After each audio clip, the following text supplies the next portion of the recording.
할렐루야. 오늘 또 말씀을 통해서 우리에게 주시는 은혜가 있을 줄로 믿습니다.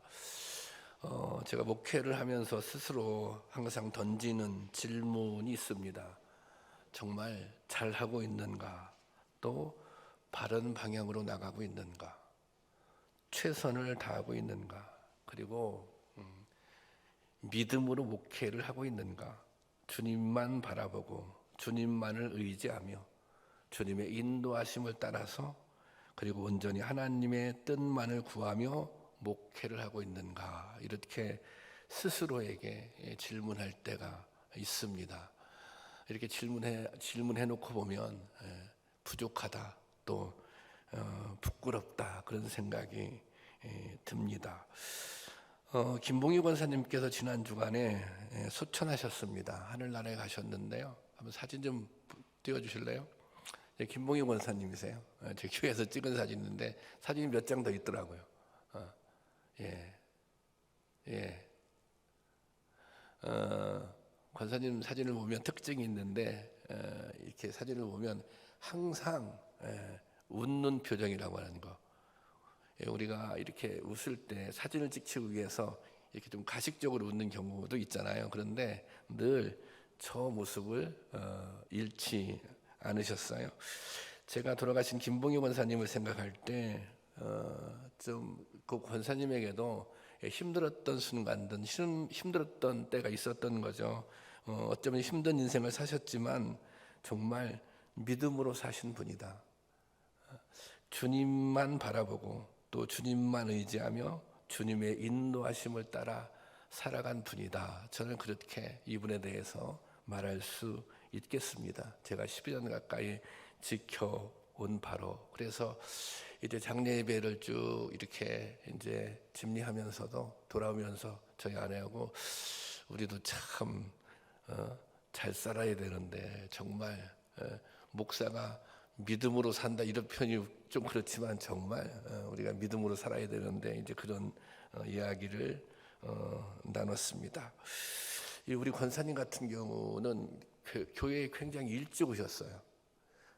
이제 수요 예배 같은 경우는 한 2시간 전에, 그리고 또 평상시에도 교회에 오셔서 이제 교회에 오시면 저를 만나거나 저희 아내를 만나면 이렇게 이제 그러니까 자연스럽게 이제 얘기를 하게 되잖아요. 그래서 이제 성도님들 가운데 가장 저하고 얘기를 많이 나누는 권사님, 집사람은 더 하죠. 근데 이 권사님이 가지고 있는 특별한 은사가 있는데 이분이 기도를 많이 하잖아요. 또 이분이 기도를 깊이 하잖아요. 그러면 하나님께서 때로는 이렇게 꿈을 통해서 응답을 주시기도 하고 또 환상을 통해서도 응답을 주신다는 거예요.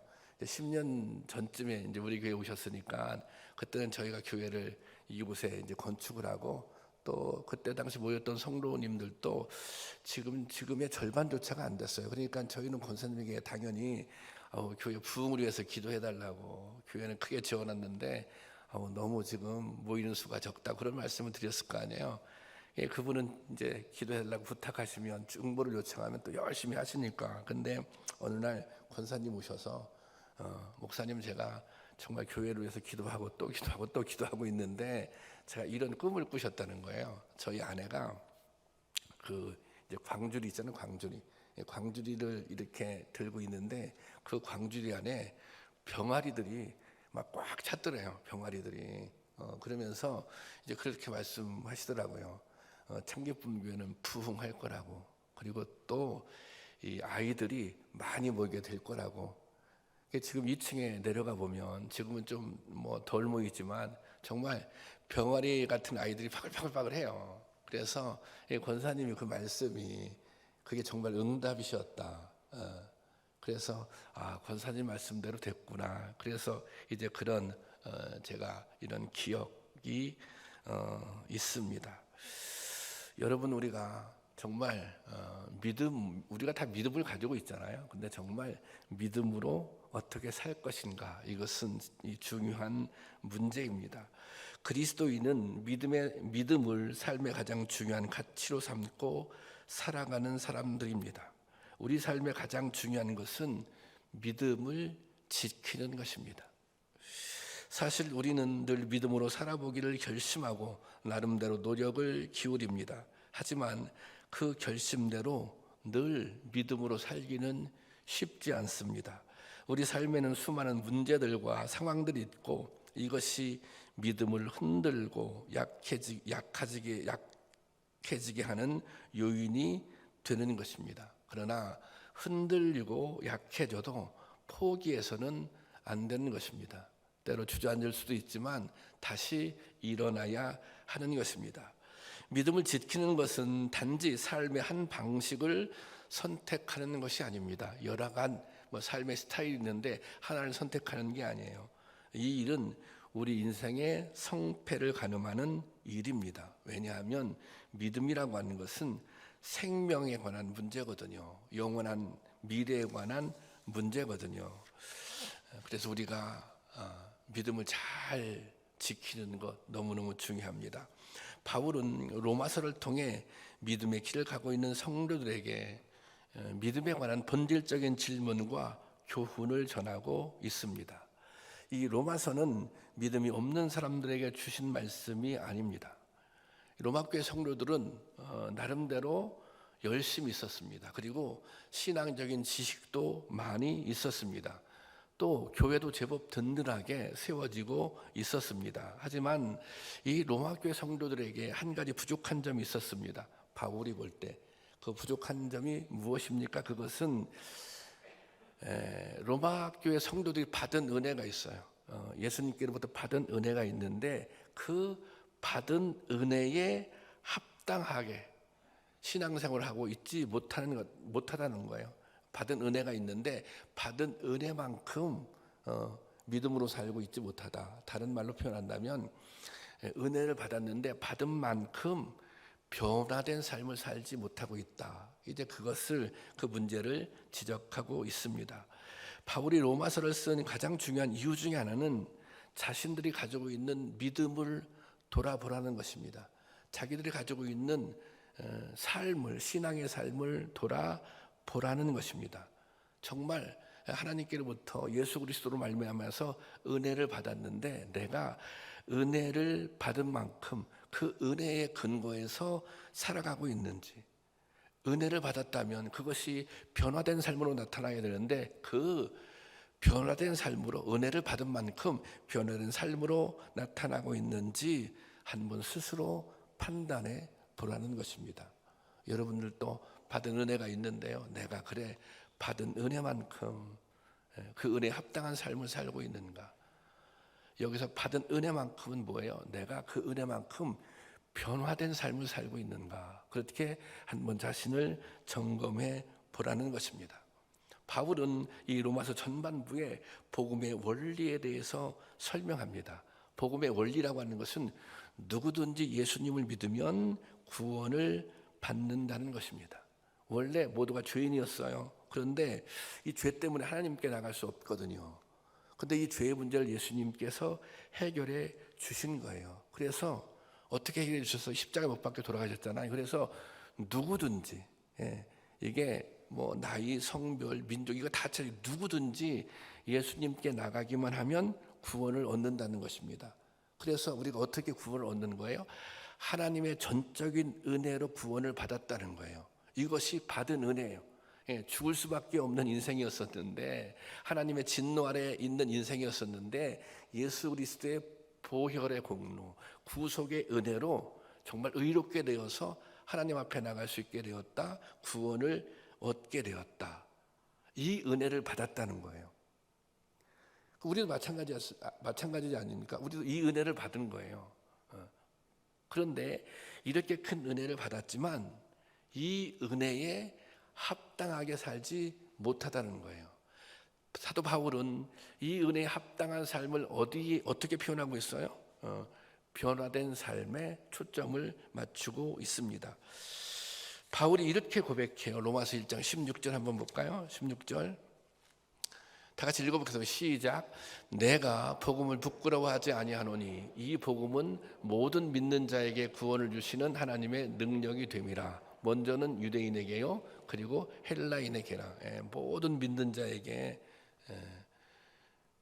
구원을 주시는 하나님의 능력, 그것이 하나님의 은혜라는 것입니다. 우리는 은혜 받았다는 말을 자주 합니다. 성도님들은 은혜 받았다는 말은 하나님의 은혜를 깨닫게 되었다는 것입니다. 여러분, 우리가 은혜를 깨닫게 되면 영적인 각성이 일어납니다. 어떤 각성이 일어나, 어떤 변화가 일어나요? 믿음으로 살고자 하는 마음이 생기는 거예요.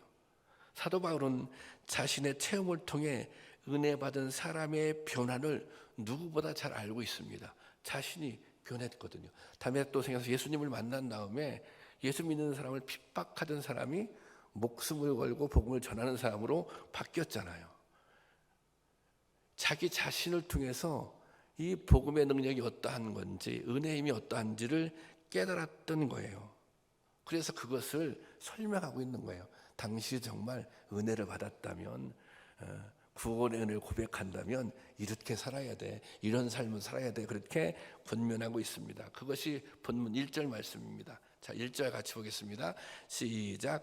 그러므로 형제들아, 내가 하나님의 모든 자비하심으로 너희를 권하노니 너희 몸을 하나님이 기뻐하시는 거룩한 산제물로 드리라. 이는 너희가 드릴 영적 예배니라. 여기 본문의 시작이 그러므로 이렇게 시작합니다. 그러므로라고 하는 것은 앞에 있는 말씀을 받는 거예요. 그러니까 복음의 원리를 설명하고 있잖아요. 복음의 원리, 구원의 원리, 전적인 하나님의 은혜로 우리가 구원을 받았다. 그러면 그 복음의 원리를 깨달았다면, 하나님의 은혜가 얼마나 크고 놀라운지를 깨달았다면, 그렇다면 우리는 어떻게 살아야 되는가? 우리가 정말 은혜를 깨달았다면 그 다음에 우리는 어떤 삶을 살아야 하는가? 이 그러므로에는 그런 의미가 담겨져 있습니다. 그래서 바울은 하나님의 은혜를 깨달았다면 가장 먼저 하나님께 온전하게 예배를 드려야 한다는 거예요. 예배 드리고자 하는 열망이 생긴다는 거예요. 은혜를 깨달으면 하나님께 예배드리고 싶은, 예배드리고자 하는 열망이 생긴다는 것입니다. 그런데 바울은 여기서 이렇게 표현해요. 우리의 몸을 산 제물로 드리라는 것입니다. 여기서 몸은 단순히 우리 자신의 신체를 의미하는 것이 아니라 우리의 삶을 의미하는 것입니다. 그러니까 삶이 제물이 된다는 것은 모든 생활 속에서 전 존재를 하나님께 드리라는 것입니다. 나의 삶의 전 존재를 하나님께 순종하라는 것입니다. 그래서 이것을 유진 피터슨의 메시지 성경은 이걸 이렇게 번역해 놨어요. 한번 다 같이 읽어볼까요? 시작. 그러므로 나는 이제 여러분이 이렇게 살기를 바랍니다. 하나님께서도 여러분을 도우실 것입니다. 여러분의 매일의 삶, 일상의 삶, 자고 먹고 일하고 노는 모든 삶을 하나님께 헌물로 드리십시오. 우리의 모든 삶이 예배가 돼야 된다는 거예요. 하나님께 드려야 된다는 거예요. 우리가 신앙생활을 잘한다 그렇게 얘기할 때, 아무개 권사님은 신앙생활을 잘한다 그렇게 얘기할 때 그 잘한다고 하는 기준이 어디에 있어요? 교회에서 이 교회 안에서의 모습을 가지고 대체적으로 판단합니다. 뭐 어떻게 예배에 참석하고 어떻게 헌신하고 뭐 이런 거로 판단하잖아요. 그런데 사실은 우리가 뭐 이렇게 도식적으로 이렇게 설명할 수 없겠지만, 우리가 100점, 누구의 신앙을 평가할 때 100점을 기준으로 할 때 우리가 교회 안에서 신앙생활 잘 하잖아요. 그것은 100점 만점에 몇 점이에요? 50점이에요. 50점. 우리가 교회에서 잘하는 것은 50점이에요. 나머지 50점은 어디서 찾아야 돼요? 교회 밖, 세상에서 여러분들이 어떻게 살고 있는가, 세상에서 어떤 모습으로 어떤 삶을 살고 있는가, 거기서 이게 50점을 찾아 와야 되는 거예요. 우리 이제 시장님 오셨는데, 시장님은 사실 정치인이잖아요. 정치인들 중에 이제 신앙생활 하는 분들이 많이 있어요. 많이 있는데 가끔 그런 생각을 해요. 교회 안에서 이렇게 헌신했다, 이렇게 열심히다, 뭐 목사님은 이렇게 막 잘하고 그런 얘기 하잖아요. 그런데 정말 중요한 것은 그분들이 교회에서 잘하는 것보다 더 중요한 것은 그분들의 영역, 그분들의 영역, 정치는 그분들의 영역이잖아요. 우리 그 시장님도 이제 믿음을 신앙을 가지고 있는 분인데 그것은 시장님의 영역이잖아요. 그러니까 시장님의 영역에서 어떻게 하면 하나님의 뜻을 실현해 나느냐, 하나님의 공의를 실현해 낼 것인가. 그것을 잘해야 믿음이 좋은 거예요, 사실은. 그러니까 그것도 중요한 이게 믿음 평가의 영역이라고 하는 것입니다. 근데 우리는 자꾸 몸만 가지고 판단하려고 그래요. 교회 안에서만 가지고 판단하려고 하는 거예요. 그것은 잘못된 거예요. 바울이 그걸 말하고 있는 거예요. 우리 온 삶이 하나님 앞에 드리는 제물이 되어야 된다. 우리가 정말 온 삶이 예배가 되어야 한다. 뭐 그렇게 지금 말하고 있는 것입니다. 교회에 나와 예배 드리는 것도 중요하지만 그것으로 다 된 것이 아닙니다. 모든 시간, 모든 생활이 하나님의 다스림 속에서 하나님을 향한 고백으로 이루어져야 삶을 산 제물로 드리는 것입니다. 그것이 하나님께서 받고 싶어하는 영적 예배인 것입니다. 그런 은혜가 우리 가운데 있기를 주님의 이름으로 축원합니다. 그런데 그렇게 정해놓고 보면 이게 쉬운 일이 아닙니다. 그렇죠. 목사인 저도 하나님의 뜻을 깨닫고 그 뜻에 철저하게 순종한다고 하는 것 쉬운 일이 아니에요. 그런데 사도 바울도 이 문제 때문에 고민을 했어요. 바울과 같은 대사도도 이 문제 때문에, 자 보세요. 로마서 7장 보세요. 로마서 7장 22절에 보면 제가 볼게요. 내 속사람으로는 하나님의 법을 즐거워하되, 바울이 다메섹에서 예수님을 만났어요. 은혜를 경험한 거죠. 그래서 어떤 마음이 생겼어요? 하나님의 법을 즐거워하고 하나님의 법대로 살아야지, 하나님의 뜻대로 살아야지, 이런 마음이 생겼어요. 여러분도 다 그런 마음이 있지 않습니까? 자, 그 다음에 근데 23절 보세요. 23절 다 같이 보겠습니다. 시작. 내 지체 속에서 다른 내 마음의 법과 싸워 내 지혜 속에 있는 죄의 법으로 나를 사로잡는 것을 보는도다 그랬어요. 근데 또 다른 법이 있어요. 그것은 내 마음의 법. 이 마음의 법이 뭐예요? 하나님의 뜻대로 살고자 하는 그런 마음이잖아요. 올려놓으세요. 그런 마음이잖아요. 그런데 그 법과 충돌한다는 거예요. 은혜를 받았지만, 그래서 그런 마음이 생겼지만 이 마음은 존재하는 거예요. 뭔가 나의 욕망, 뭔가 죄의 법. 그래서 그것이 항상 이렇게 서로 싸운다는 거예요. 이게 누구의 고백이에요? 바울의 고백이에요. 아니, 바울도 이런 고백, 이런 갈등을 하고 있는데 우리 같은 사람들이 갈등하는 거 당연한 일이죠.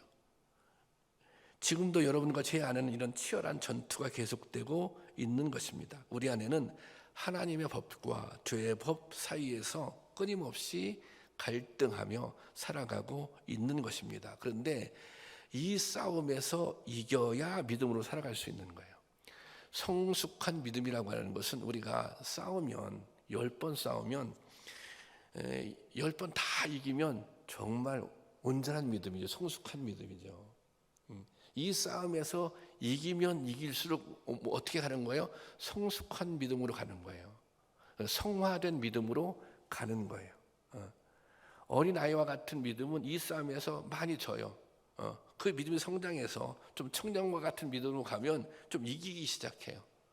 그리고 또 우리가 바울이 얘기했듯이 이제 이 아비요, 영적 아비, 영적 어미 이런 표현을 하잖아요. 그러면 그런 믿음이 되면 그래도 지는 날이 있을 거예요. 그렇지만 이기는 횟수가 훨씬 많은 거예요.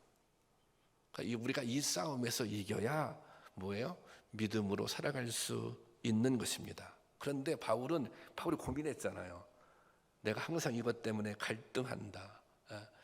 그런데 바울은 이 이기는 방법을 깨달았어요. 그 방법이 뭐예요? 로마서 8장 9절 말씀인데요. 다 같이 보겠습니다. 시작. 현대어 성경으로 올려놔. 시작. 그러나 성령님이 여러분 안에 계시면 여러분은 육신의 지배를 받는 것이 아니라 성령님의 지배를 받습니다. 누구든지 그리스도의 영이 없으면 그리스도의 사람이 아닙니다. 이 말씀은 성령님이 우리 안에 계시면, 성령님의 인도를 받으면 그러면 그 싸움에서 이길 수 있다는 거예요. 승리할 수 있다는 거예요. 그러니까 내 힘으로는 어렵지만 성령님의 인도하심을 받으면 그것이 가능하다는 것입니다. 그런데 사실 성령님은 이미 우리 안에 계세요. 여러분 안에 계세요. 제가 증명 하나 해드릴게요. 증거. 고린도서 12장 3절 말씀인데 제가 볼게. 또 성령으로 아니하고는 누구든지 예수를 주시라 할 수 없느니라. 이 말씀은 뭐냐면 여러분들은 예수님을 뭐라고 불러요? 그리스도라고, 주님이라고 부르잖아요. 여러분 예수님을 무슨 아저씨라고 부르는 사람 없잖아요. 그렇잖아. 예수님을 형님이라고 부르는 사람 없죠. 우리가 예수님을 그리스도라고, 예수님을 구세주라고 부르잖아요. 그게 신앙의 고백이거든요. 이미 그런 고백을 가지고 있다면 우리 안엔 성령님이 계시는 것이다. 이미 우리 안에 성령님이 계시니 이 성령님이 역사하면 되는 것입니다. 여러분, 그런 갈등이 있어요. 그런데 우리 안에 이미 이길 수 있는 힘이 있어요. 성령님이 계시기 때문에. 그래서 그냥 이렇게 하면 돼요. 성령님, 제가 갈등하거든요. 제가 막 질 것 같아요. 성령님 도와주세요. 이 싸움에서 죄의 법과 싸워서 이길 수 있도록 도와주세요. 그러면 도와주세요. 이기게 해주세요. 여러분, 그런 은혜가 우리 가운데 있기를 바랍니다. 주님께서는 우리의 삶이 예배로, 우리의 삶 자체가 예배로 드려지기를 원하십니다. 우리의 삶을 통해 당신의 영광이 드러나기를 원하십니다. 이것이 진정으로 믿음으로 사는 것입니다. 그런 은혜가 우리 가운데 있기를 주님의 이름으로 축원합니다. 그리고 또 한 가지가 있다면 은혜 받은 사람이 소원해야 할 것은 하나님이 기뻐하시는 일을 하는 것입니다. 하나님이 기뻐하시는 삶을 사는 것입니다. 그것이 오늘 본문 2절 말씀이에요. 2절 말씀 다 같이 보겠습니다. 시작. 너희는 이 세대를 본받지 말고 오직 마음을 새롭게 함으로 변화를 받아 하나님이 선하시고 기뻐하시고 온전하신 뜻이 무엇인지 분별하도록 하라. 여기 보세요. 하나님이 기뻐하시는 일을 하려면 먼저 하나님의 뜻을 알아야죠. 우리가 그분의 뜻을 이해하고 그분의 뜻대로 살아가면 하나님이 기뻐하시죠. 그렇지 않습니까? 그러니까 하나님이 선하신 뜻이 무엇인지를 분별해야 한다는 것입니다. 그런데 오늘 본문에서 하나님의 뜻을 분별할 수 있는 이 두 가지 방법을 제시하고 있습니다. 오늘 본문에서 첫째는 뭐냐면 이 세대를 본받지 말라는 거예요. 이 세대를 본받지 마라. 이 세대를 본받아 살아가면 하나님의 뜻을 구별할 수 없다. 그리고 마음을 새롭게 하고 변화를 받아라. 마음을 새롭게 하지 않으면 하나님의 뜻을 분별할 수 없다는 거예요. 이 세상을 본받지 말라고 하는 것은 세상 가치를 따라 살지 말라는 것입니다. 세상 문화를 따라 살아가지 말라는 것입니다. 오늘 우리를 지배하고 있는 세상의 가장 큰 가치는 무엇입니까? 저는 욕망이라고 생각합니다. 물질, 이런 다 욕망에 관계되어 있죠. 더 많이 가지고 싶은 욕망, 더 많은 것을 누리고 싶은 욕망. 그런데 사실은 이런 욕망은 당연한 것입니다. 당연하지만 더 잘 살고 싶은 게 당연하죠. 더 많은 것을 누리고 싶은 게 당연하죠. 저도 그런 마음이 있는 거예요. 그런데 그것이 삶의 목적이 되어서는 안 된다는 것입니다. 그러니까 더 많이 가지기 위해서 죄를 지어서는 안 된다는 거예요.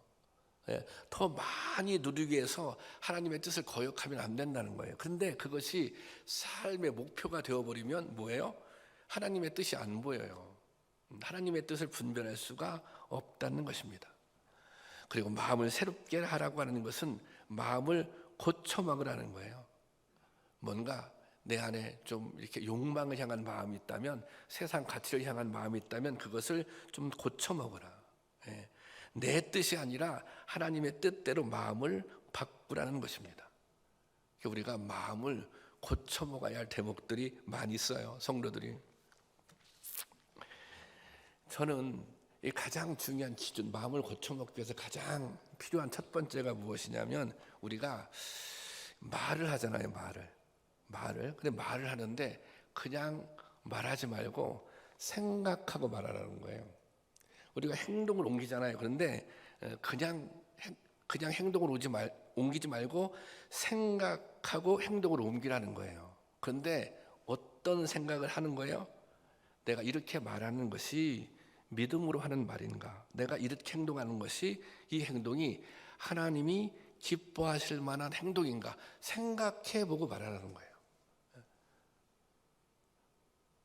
내가 이렇게 말하면 상대방이 상처가 될 수도 있을까? 한번 생각해보고 얘기하면 똑같은 말이라도 더 잘할 수 있는 거죠. 내가 하는 이 말이 정말 하나님이 기뻐하실 만한 말인가? 내가 하는 이 행동이 믿음으로 하는 행동인가? 그것을 생각해보고 하라는 거예요. 생각해보고. 여러분 제발 말할 때, 행동할 때 생각해보고 하세요. 이 말이 믿음으로 하는 말인가? 이 말이 하나님이 기뻐하실 만한 말인가?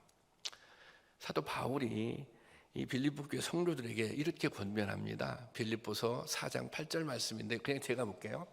마지막으로 형제 자매 여러분, 그러면서 쭉 덕목이 나오는데 이것이 뭐냐면 일종의 신앙의 덕목들입니다. 그래서 무엇이든지 참된 것과 무엇이든지 경건한 것과 무엇이든지 옳은 것과 무엇이든지 순결한 것과 무엇이든지 사랑스러운 것과 무엇이든지 명예로운 것과 또 덕이 되고 칭찬할 만한 것이 있으면 이것이 신앙의 덕목이에요. 그런데 뭐예요? 이 모든 것을 생각하십시오.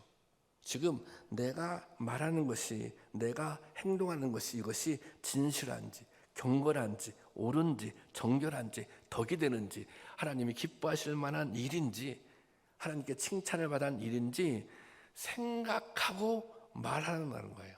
생각하고 행동하라는 거예요. 이렇게 생각하다 보면 잘못된 생각이 고쳐지는 거예요.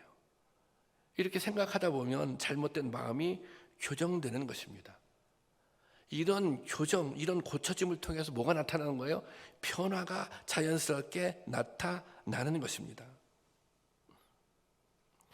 저는 가끔 성도님들하고 이렇게 대화를 나누는 거나 우리 이제 한국교회 성도님들을 볼 때 가끔 사실은 목사님들을 볼 때 그런 생각이 들 때가 있어요. 좀 더 이렇게 품격이 있었으면 좋겠다. 예. 요즘에 이렇게 뭐 이제 선거의 시절이 돌아왔잖아요. 정치하시는 분들이 뭐 이렇게 자기 의견을 당연히 뭐 표현하고 상대방에 대해서 문제를 제기할 수도 있고 그런데 좀 이렇게 품격이 좀 있었으면 좋겠다. 그런 생각이 들 때가 있어요. 뭐 좀 지적하지 말 이런 것이 아니라 저는 성도님들을 볼 때도 그런 생각이 들어요. 우리가 하나님을 믿는 사람인데 믿음을 가지고 있는 사람인데 우리의 행동이 우리의 말이 품격이 있었으면 좋겠다. 이 품격은 어디서 나오는 것인가? 책을 많이 읽어서 품격이 나오는 것인가? 그런 의미가 아니에요. 지식이 많아서 품격이 나오는 것이 그러니까 그런 것이 아니라 정말 우리 마음속에 내가 하는 말이, 내가 하는 행동이 하나님이 기뻐하실까? 이거 생각해 보면 자연스럽게 뭐예요? 우리의 말, 우리의 행동이 어떤 행동으로? 품격 있는 그런 품격으로 나타난다고 하는 것입니다. 저는 저와 여러분이 오늘 한국교회 성도님들이 좀 품격이 있는 그런 성도님들이 됐으면 좋겠습니다. 좀 그렇게 변화됐으면 좋겠습니다.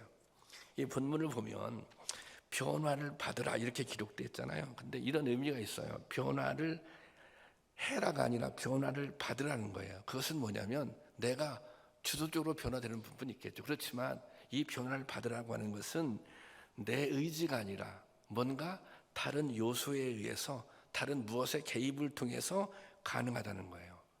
바울이 변화되는 것은 바울이 내가 변해야지 이래서 변화된 게 아니에요. 바울이 변화되는 것은 이 예수 그리스도의 강권적인 역사를 통해서 그 변화가 일어났다고 하는 것입니다. 그래서 변화를 받으라고 하는 것은 그거예요. 은혜를 받으면 은혜가 내 의지를 뛰어넘는 거예요. 때로 우리가 그렇게 좀 저도 기도할 때가 있어요. 제가 의지가 약한 부분이 있어요. 결심을 해도 안 지켜지는 부분이 있어요. 야, 내 의지에 한계가 있구나. 그렇지만 하나님이 개입해 주시면 하나님이 강권적으로 역사해 주시면 가능한 거죠. 여러분, 기독교의 모든 역사는 변화를 통해 이루어진 것입니다. 제자들의 변화를 통해 초대교회가 세워졌습니다. 사울의 변화로 유럽의 복음이 전파되었습니다. 오늘 우리가 변화를 받을 때 교회가 건강하게 세워질 수 있습니다. 우리의 가정도 바르게 세워질 수 있는 것입니다.